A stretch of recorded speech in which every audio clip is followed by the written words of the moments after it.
हरि ओम श्री गणेशाय नमः। श्री सरस्वत्यै नमः।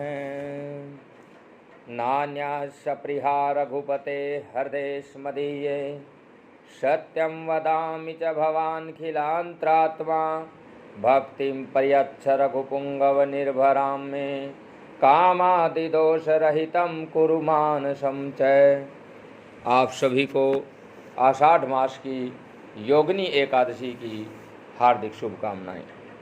सर्वप्रथम ये संदेश कि आपको अगर कथाएं अच्छी लगे तो चैनल को सब्सक्राइब शेयर करना ना भूलें।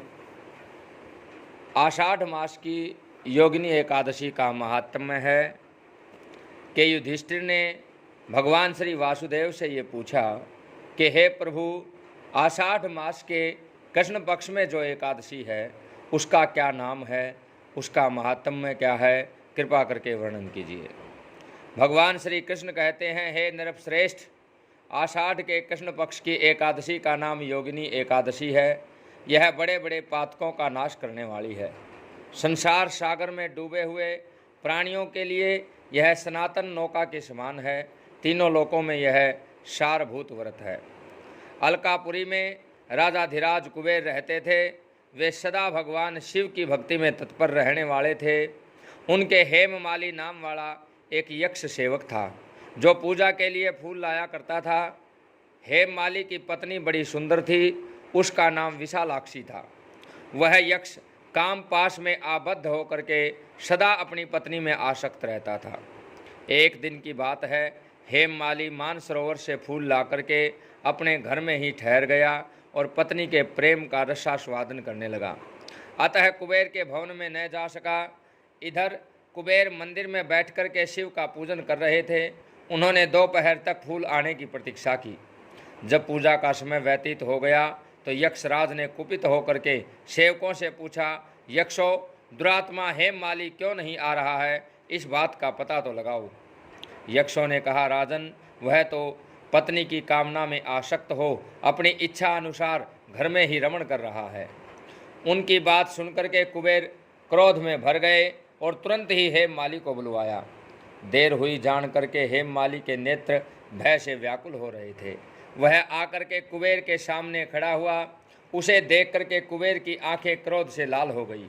वे बोले, ओ पापी, अरे दुष्ट और दुराचारी, तूने भगवान की अवहेलना की है। अतः क्रोध से युक्त होकर के अपनी उस प्रियतमा से युक्त होकर के इस स्थान से भ्रष्ट होकर के अन्यत्र चला जा। कुबेर के ऐसा कहने पर वह उस स्थान से नीचे गिर गया। उस समय उसके हृदय में महान दुख हो रहा था।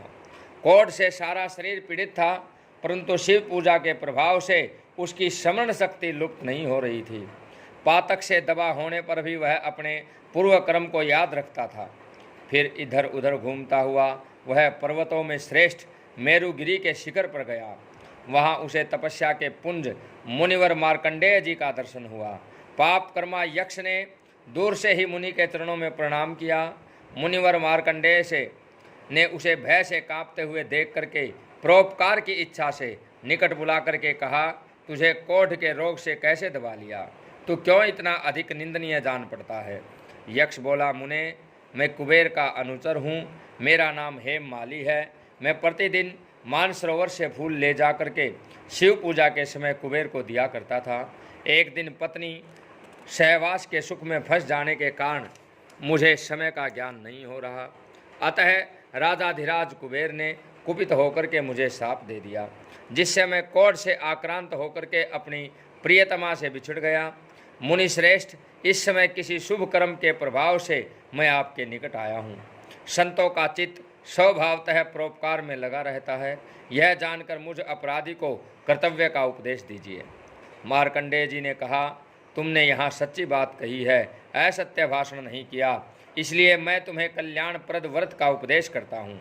तुम आषाढ़ के कृष्ण पक्ष में योगिनी एकादशी का व्रत करो। इस व्रत के पुण्य से तुम्हारी कोढ़ निश्चय ही दूर हो जाएगी। भगवान श्री कृष्ण कहते हैं, हे राजन, ऋषि के ये वचन सुन करके हेममाली दंड की भांति मुनि के चरणों में पड़ गया। मुनि ने उसे उठाया, इससे उसको बड़ा हर्ष हुआ। मार्कंडेय जी के उपदेश से उसने योगिनी एकादशी का व्रत किया, जिससे उसके शरीर का कोढ़ दूर हो गया। मुनि के कथनानुसार उस उत्तम व्रत का अनुष्ठान करने पर वह पूर्ण सुखी हो गया। हे नृपश्रेष्ठ, यह योगिनी एकादशी का व्रत ऐसा ही बताया गया है। जो 88,000 ब्राह्मणों को भोजन कराता है, उसके समान ही उस मनुष्य को भी मिलता है जो योगिनी एकादशी का व्रत करता है।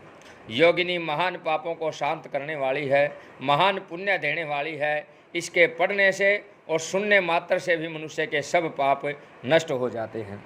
जय जय श्री राधे, जय जय श्री राधे।